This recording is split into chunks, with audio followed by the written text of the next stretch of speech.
What's the inside joke that still makes you laugh years later? We still call it the sausage incident. No one else gets it. But every time I hear those words, I laugh, even after what happened. Even after everything it cost us.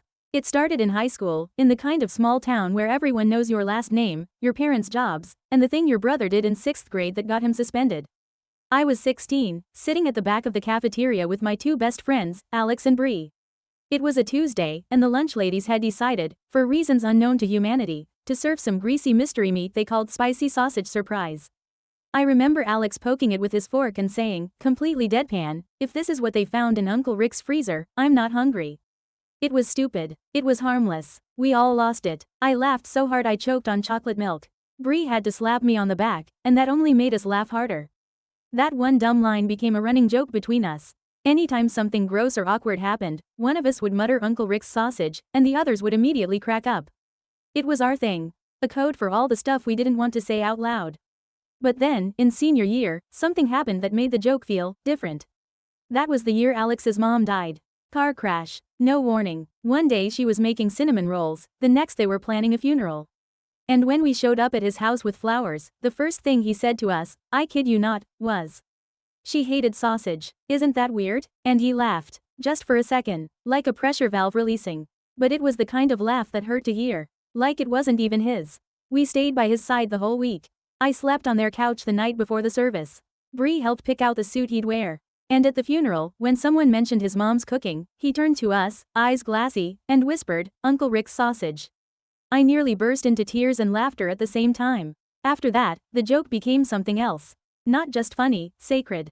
A lifeline. Years passed. We all went to different colleges. Bree studied psychology. Alex stayed in state and lived with his dad for a while, trying to hold the house together. I moved to the city and thought about them more often than I'd admit.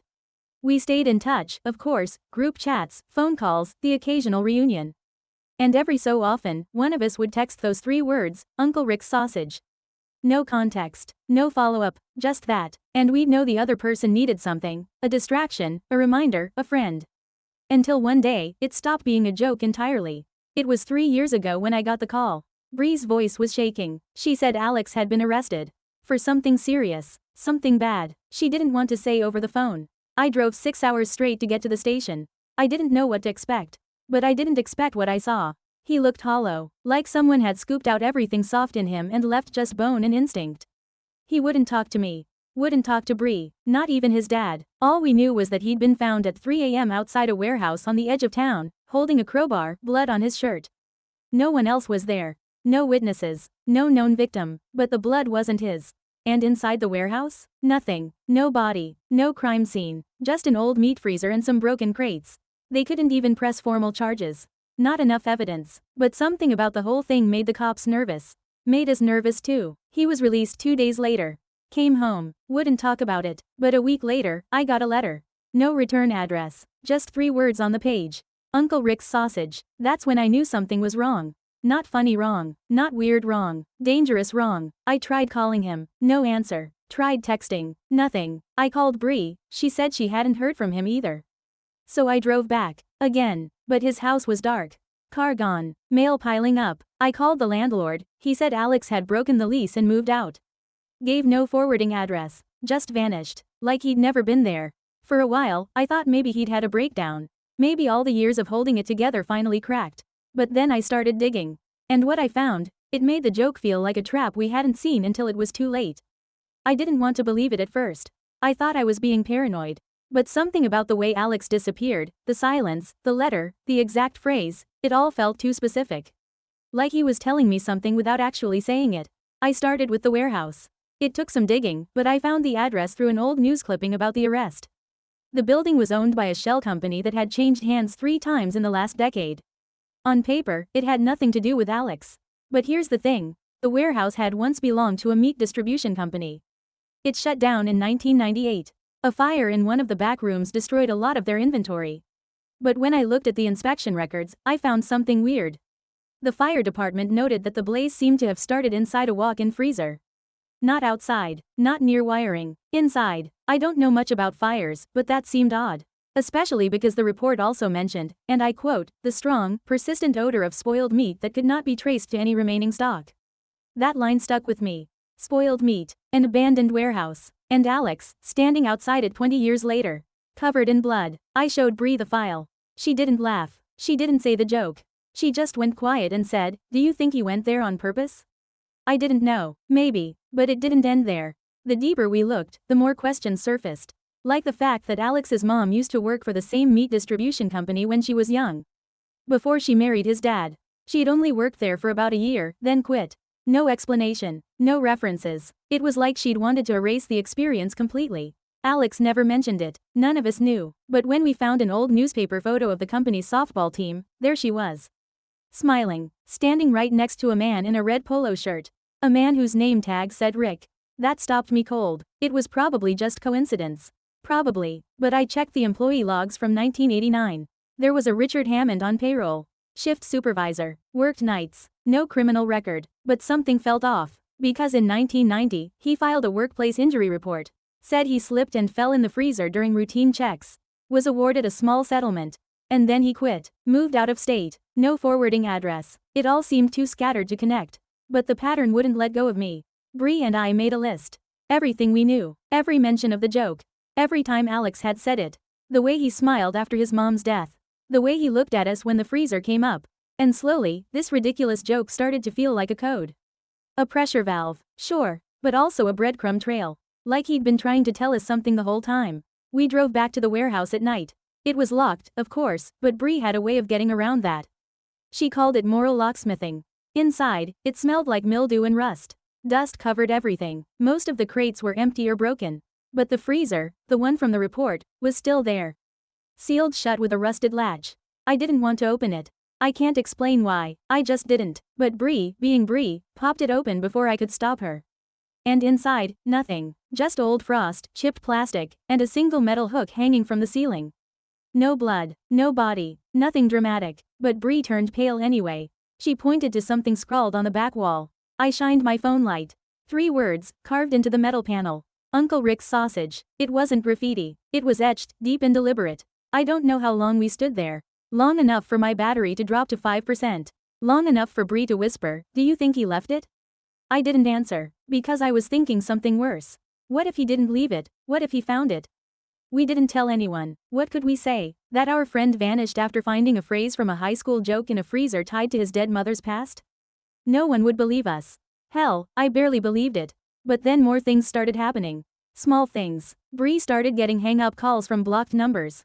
Her mailbox was pried open one morning. She found a photo inside, a black and white picture of a meat truck, parked outside a house she didn't recognize.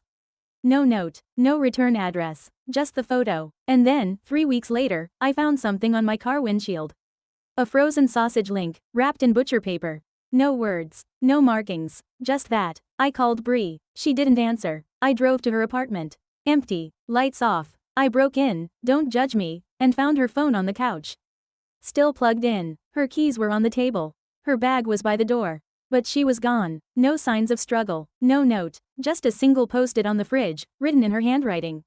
Not funny anymore. That was the last I ever heard from her. I told the police she was missing.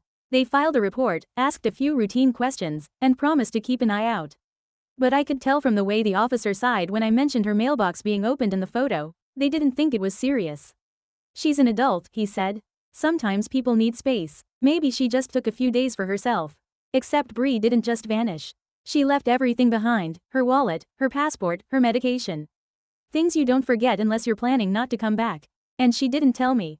That's what kept me up at night. Not that she disappeared, but that she didn't warn me. We'd been through everything together. For over a decade, the idea that she was scared enough not to call me meant one thing. She didn't want me involved. Or she thought I already was. I didn't know which was worse. For weeks, I did nothing but dig. I went through her emails, her texts, old photos. I found a hidden folder on her laptop called Rick Notes. It was mostly screenshots, newspaper clippings, archived articles, dead-end Facebook pages. One of them stood out. A blurry image of an old man getting into a pickup truck. The caption read, "Hammond? Or just a look-alike?" It was dated 3 months before Alex's arrest. She'd been looking into this long before I knew. The more I read, the more it became clear, Bree thought Rick was still alive. Or at least had been, recently. She traced a series of business names tied to him, none of them in his real name, but with enough overlap to raise eyebrows. Meatpacking, cold storage, off-the-books shipping companies. All in rural areas, all with high employee turnover and barely any online presence. And then there was the list she compiled, 9 names. People who had worked at the old meat plant between 1988 and 1992. Next to each name was a note: deceased, moved, missing, still local. 4 were crossed out, 2 had question marks, 1 had a star. I looked closer. The starred name was Melanie Porter. Worked briefly in packaging, quit after 3 months. Filed complaint? Bree's handwriting asked. I googled her. Found nothing. I checked Facebook. 1 hit. An account with no photo, no friends, but a location tagged, Barton Lake. A town I'd never heard of. Population, under 800. I made the drive. 5 hours of backroads and static-filled radio before I reached the edge of town. It looked like something out of a postcard. 1 gas station, 1 diner, a church, a lake that shimmered like glass. I checked into the only motel, then asked around. No one seemed to know Melanie Porter. But the waitress at the diner gave me a strange look when I mentioned the name. She wiped her hands on her apron and said, "Haven't heard that name in a long time. You a reporter or something?" I lied, said I was looking into a family tree. She nodded slowly, then leaned in. "If you're smart, you'll stop digging. People around here don't like outsiders stirring up old messes." That night, I drove out to the lake. Something about the place felt wrong. Too quiet, no crickets, no wind, just stillness. I parked and walked the trailhead. Half a mile in, I saw a mailbox, rusted, leaning, with a faded number, 1138. No house, just the box. I stepped closer. Inside was a single envelope. No name, just the words, "You're not her." I froze. I hadn't told anyone I was coming. Hadn't posted about it, hadn't even texted. The only person who knew was me. I looked around. Nothing. No footprints. No car sounds. I took the envelope back to the motel and opened it under the desk lamp. Inside was a single photo. Me, standing in front of the diner. Taken that afternoon. The timestamp on the back read 2:17 p.m. I'd been there at 2:15. The next morning, I checked out and drove straight to the sheriff's office. I didn't tell them everything, just that someone was watching me. The deputy behind the desk looked bored until I mentioned the photo. Then his face changed. He asked for the envelope. Said he'd check it out. But something in his tone felt rehearsed. Like he'd said it before. I left Barton Lake within the hour. But the envelope stayed with me. I didn't trust them. I still don't. Back home, I tried to live normally. Go to work, grocery shop, pretend things were fine. But the silence was louder now. No calls from Bree, no word from Alex. And then, 6 weeks after my trip, I got a package in the mail. No return address, no note, just a small Ziploc bag with something inside. A name tag, cracked, dusty, faded. But still legible. It read, "Hello, my name is Rick." I stared at that name tag for hours, turning it over in my hands. It was plastic, the kind you'd clip to a shirt pocket, the kind they used back in the 80s for warehouse crews or meat plant workers. There was a faint stain on the back, like grease or blood, I couldn't tell which. I tried convincing myself it was a prank. Some elaborate joke Bree had planned and never got to finish. But it didn't feel like her. She was calculated, careful. She didn't do random. And even if she had sent it, how did she know where I'd be living now? I had moved. Quietly. No forwarding address, no online announcement. I kept low on purpose. And still, the tag found me. I locked it in a drawer. I didn't sleep that night.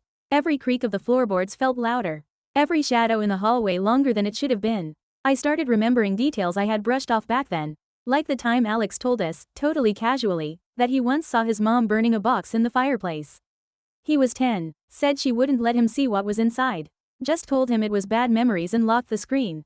Or the time Bree mentioned that her dad, who also worked at the meat plant for a short time, refused to ever buy packaged sausage.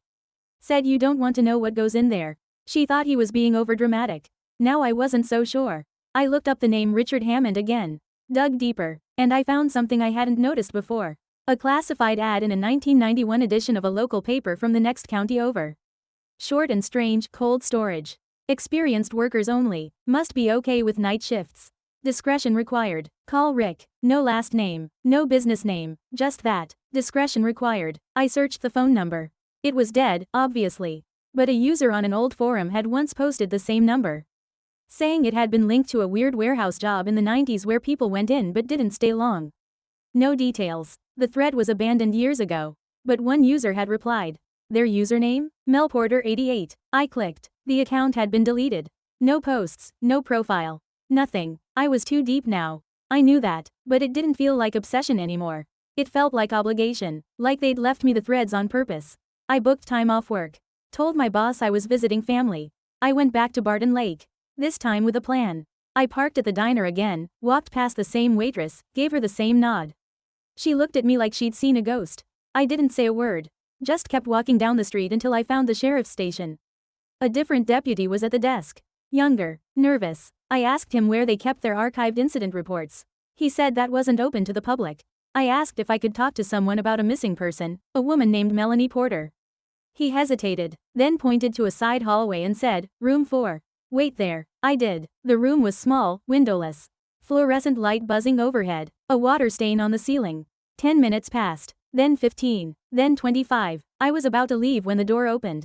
It wasn't the deputy. It was a man in plain clothes. Late 50s, thin, shaved head. He sat down across from me, looked me over, then said, "Why are you looking for Melanie?" I told him the truth. About the joke, about Alex, about Bree, about the note in the mailbox and the photo and the name tag. He listened without interrupting, didn't blink. Then he said, "Melanie's not missing. She just doesn't want to be found." I asked what that meant. He didn't answer. He just stood up, opened the door, and said, "Go home." I didn't. Of course I didn't. I drove around the lake until I saw a trailhead I hadn't noticed before. No signage, just a dirt path behind a row of trees. I followed it. Half an hour in, I saw smoke. A chimney. A cabin. I kept walking. There was a truck outside. Rusted. Old Ford, missing a headlight. I took a photo. Knocked on the door. No answer. I tried the handle. It wasn't locked. I know how this sounds, like I was asking for trouble. But I needed answers. Inside, the cabin smelled like cedar and old newspaper. Dust on every surface. A small cot. A wood-burning stove. And on the table, a stack of Polaroids.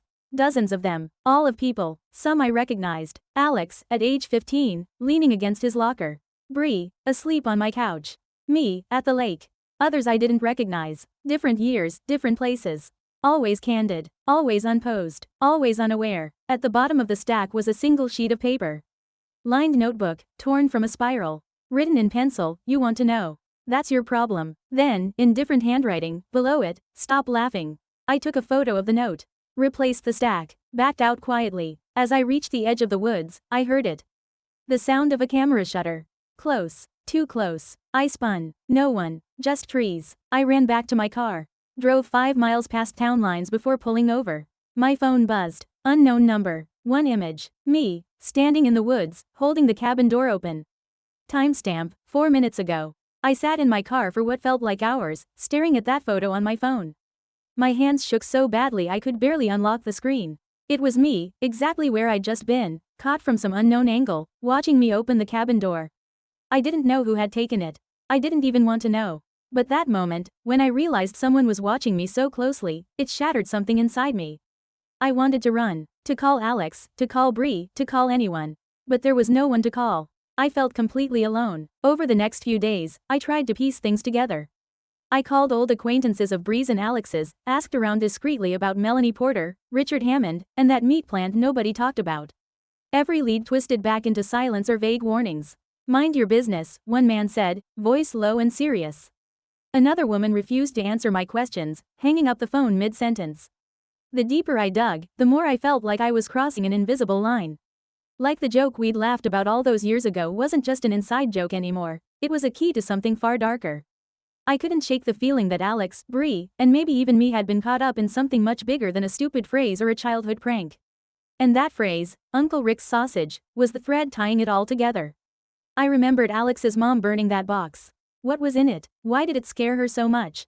I tried reaching out to Alex again. No answer. His social media accounts were wiped clean. I even drove past his old house, but it was gone. Demolished, the land cleared as if to erase any trace.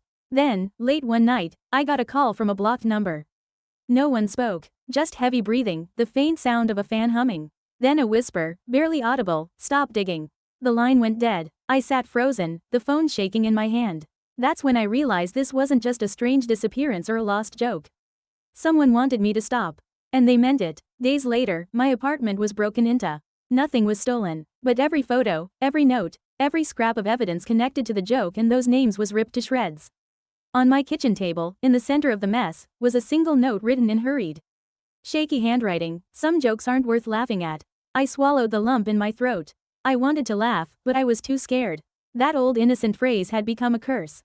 I still don't know what happened to Bree, what Alex really saw or did at that warehouse, or what exactly Uncle Rick's sausage means. But every time I hear that phrase, on a cold morning, in a late-night message, or even just in my head, I can't help but smile a little. Because it reminds me of those days when things were simpler. Before the arrests, before the silence, before the disappearances. It reminds me that even in the darkest moments, we had each other. And maybe, just maybe, that's the only joke worth keeping.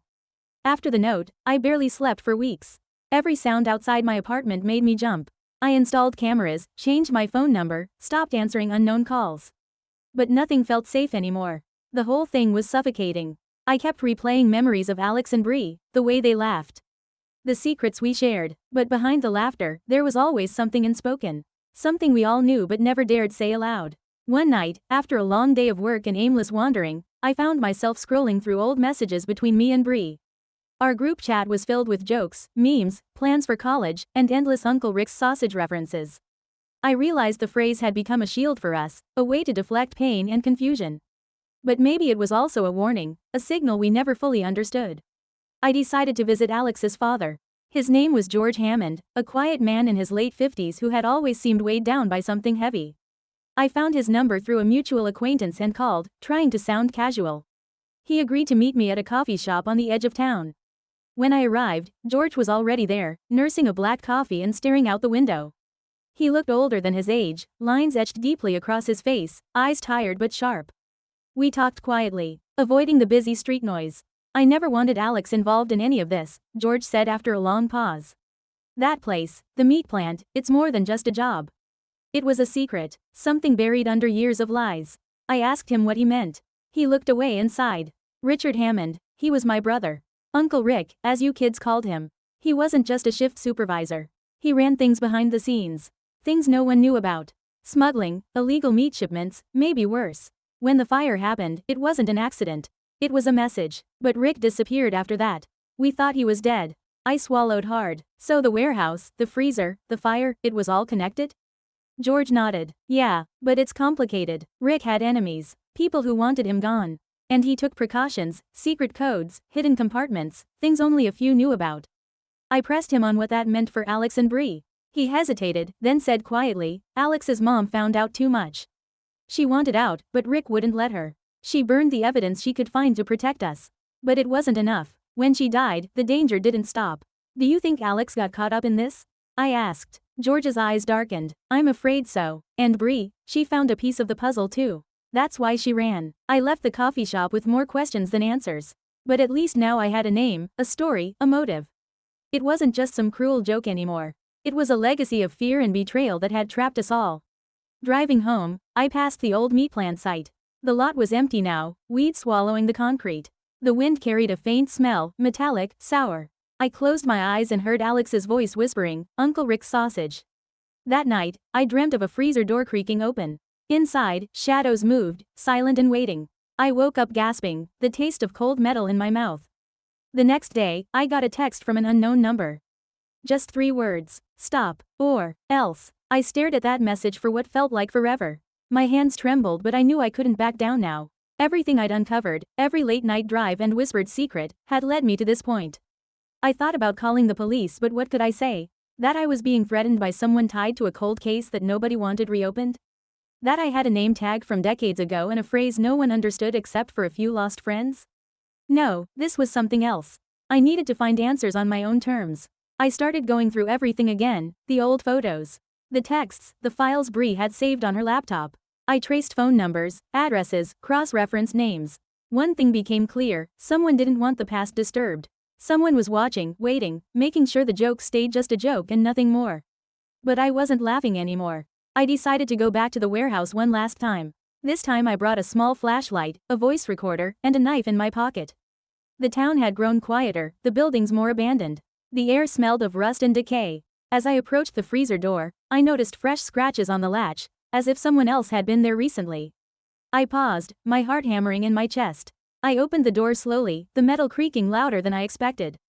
Inside, the frost was thicker this time, and there was something else, a small box tucked in the corner. I pulled it out, hands shaking. It was a wooden cigar box, worn and stained. Inside, I found old photographs, some handwritten notes, and a key. The photos were mostly black and white, showing men in suits, warehouses, and what looked like secret meetings. The notes were fragmented, mentions of deals, threats, and a name that kept appearing, Sullivan. The key was small, rusted, but looked important. I pocketed everything and left the warehouse before I could change my mind. Back home, I started piecing together the clues. Sullivan was a name I hadn't heard before but kept popping up in the margins of old records. I checked local archives and found that a man named Thomas Sullivan had owned several meatpacking plants across the state in the late 80s and early 90s. Rumors said he was involved in shady deals, but nothing was ever proven. I realized this wasn't just a story about a local meat plant and a fire. It was a tangled web of corruption, violence, and secrets that stretched far beyond what I ever imagined. And somewhere in the middle were Alex, Bree, and their families, caught up in something they never signed up for. That night, as I sat surrounded by these relics of a dark past, my phone buzzed again. Another message. This time, just one word.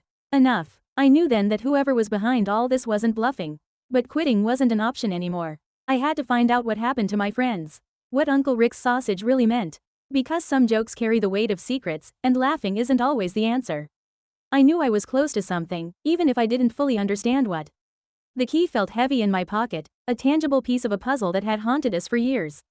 I decided to take it to an old locksmith downtown. Someone who knew the history of the town's buildings better than anyone else. The shop was dusty, cluttered with locks and keys from decades past. The locksmith, a grizzled man named Earl, examined the key carefully. "This is old," he said. "Probably for a safe or a strongbox. Not something you see every day." I asked if he could find what it opened. He nodded slowly. "Might take a day or two. But I'll see what I can do." While he worked, I dug deeper into Thomas Sullivan's background. What I found was darker than I'd expected: ties to organized crime, disappearances of employees, rumors of black market deals involving everything from food to weapons. The meat plant was just the tip of the iceberg. People who asked too many questions ended up missing or worse. I called Alex's father again. George was quieter now, resigned. "Rick's gone," he said flatly. "But his ghosts aren't. Be careful. This isn't something you walk away from." A day later, Earl called. The key fit a safe hidden beneath the floorboards in the basement of the old meat plant building. That same building where the fire started. I drove out there before dawn. The building was abandoned, boarded up, but the basement hatch was accessible. Inside, the air was thick with dust and something metallic. I found the safe and used the key. It clicked open with an echo that seemed to shake the silence.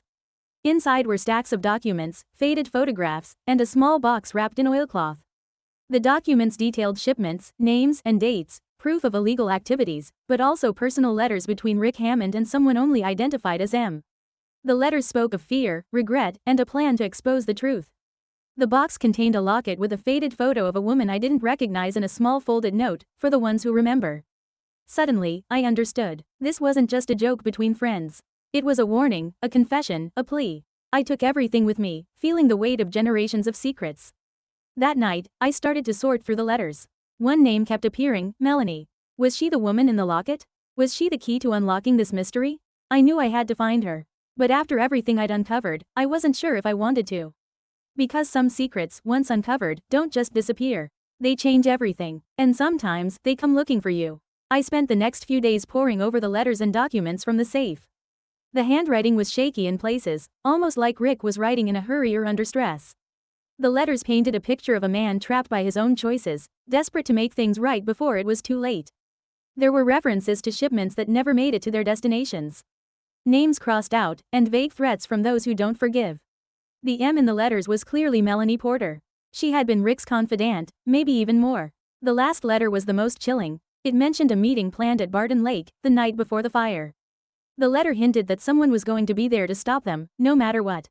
I tried to call the number Bree had found, but it was disconnected.